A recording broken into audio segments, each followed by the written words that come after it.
This is what All Brilliant I Idiots want to is about. say is simply this. Keep your wife off the internet. motherfucking internet. Why does your wife have a microphone in her face? Do not allow your wife to start a motherfucking podcast, bro. Yes. Okay? She said that Akaash's balls smell like a homeless person. Damn. Not Steph Curry with the shot, boy. They call her chicken curry. Akaash and his wife, he ended up unfollowing his friends because of the podcast they did. Now, they did have some good points, but is it right to intervene in your friend's relationship just because you don't like what their partner is doing? Or is it wrong to interject your own comments because you don't know the depths of the relationship? Let's really talk about it. Smell is unreal because the balls. No offense to the homeless people, but like, you know, when you get on the subway and there's like a homeless person sleeping and like everyone has to get out of that car? Yeah. That's what my husband's balls smell like. This birthday, he didn't really give a fuck either because he gave me this ring and he was like, I've done enough. Oh, God. Yeah. What are you look at the ring.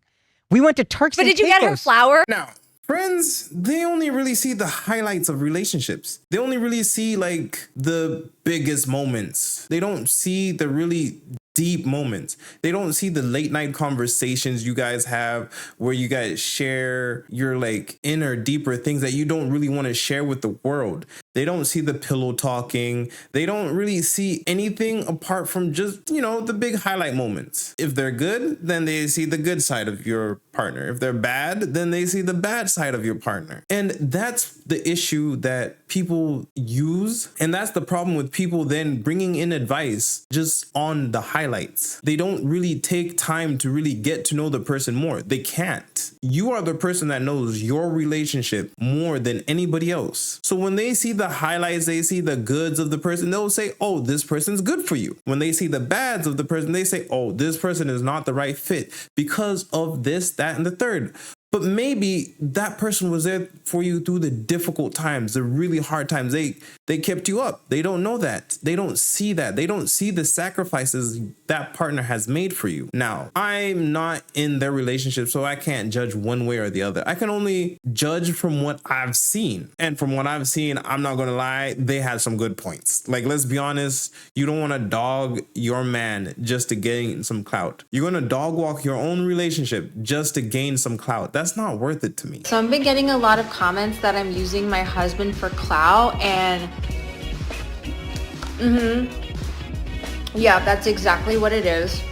No lies were told. I am leveraging the support I have. It's kind of like nepotism, but like through my husband, so like spousal nepotism. And that's the issue. Friends see one argument or they see a podcast clip and then they just roll with it. Obviously, they're going to roll with it because negativity travels faster than positivity. For example, I was popping my pussy and living my best life in these white boy frat houses, and I had a roster of guys that I would rotate through.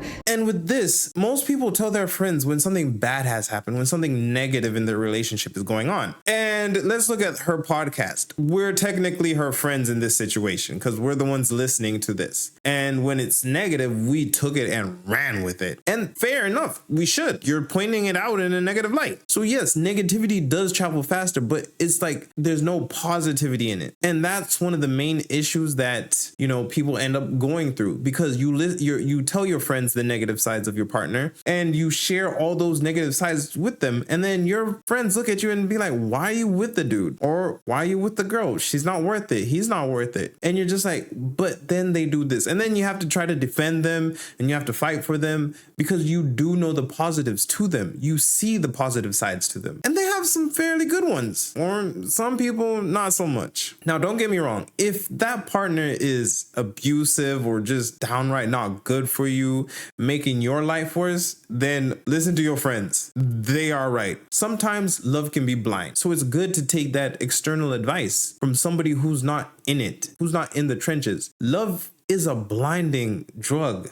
It is. And it's good to have caution with it. So when people come with this advice, they're doing it in good faith for the most part. Some people are slimy and trying to weasel their way in. So the snakes in the grass, you got to watch out for those ones. But the ones that are doing it in good faith, they're doing it in good faith. Because if that person is very toxic for you, listen, run. Don't waste your time. Run, Forrest, run. Also, it's easy to say, just get a divorce, man. Just move on. Count your losses. Marriage comes with different priorities. It comes with different tasks.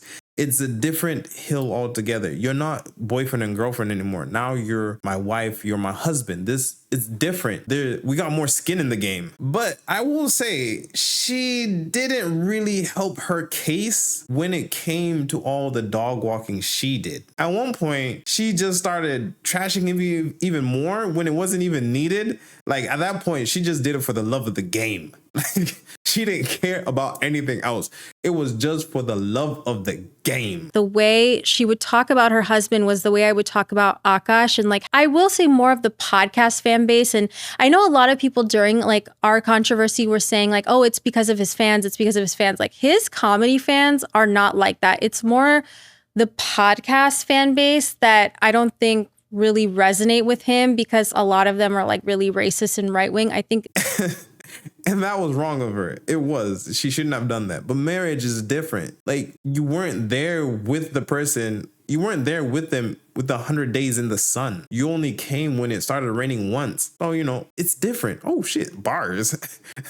But yeah, it's different. So you gotta like focus and like really understand that marriage is a whole deeper tool. You don't just want to sign a divorce. Besides, that's expensive, but he could afford it. However, they have a lot of good parts too. They have a lot of intimate moments that they've shared together that they just don't want to walk away from. And so when your friends put your relationship on blast like that and like dog you out to the world, you just really don't even want to be friends with them anymore. And that might be a healthy thing because you're like, they should have been more supportive. They could have done it in private if they really had that much issue. But to do this whole other podcast after you left and after you guys walked away from each other, that was wrong. 100% in the wrong. They shouldn't have done that. They're your friends. They should have like done it in secret. Don't embarrass me in public. Comedian, I'm out here on this road and I'm out here getting the money. Let me use some of this money to help you do some other things, yo. Because you don't need a microphone in your face because you going to fuck around and ruin us.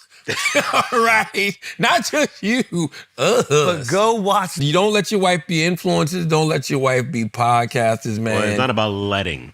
No. Let. No. Let. No. Let. No. Let. No. There's certain things we can't do. Yeah. Because we know that it's detrimental to our situation. You should just encourage your wife not to. No, ain't no encourage. No. We gotta stop that. Yeah, some things, no. Some things when they're detrimental to us, no. Because friends can mean well and they can want to do the right thing, but they can still be wrong. People can be wrong. So take it with caution. Take it with a grain of salt when you're getting advice from your friends. And we've all been there where we've seen that one friend that has that partner that's not good for them. And then we tell them, hey, maybe you shouldn't do this. But I found in life, a good life lesson is the more you tell somebody not to do it, the more they'll just want to do it. So even if you don't agree with that partner or you don't see that partner as a good fit for your friend, just leave them be. It's not worth the fight. You end up losing a friend and then you don't gain anything. Now, let me know if you guys have ever been in a relationship where somebody gave you advice and they were right, or you gave somebody else advice and then they didn't listen, but you were right. I want to hear the stories of the wild things that you guys have gone through. Because at the end of the day, we all got to look out for each other. Like, we're all doing it for good intentions. So yeah. Anyway, guys, hope you enjoyed it. Don't forget to subscribe down below. Catch you on the next one. Peace.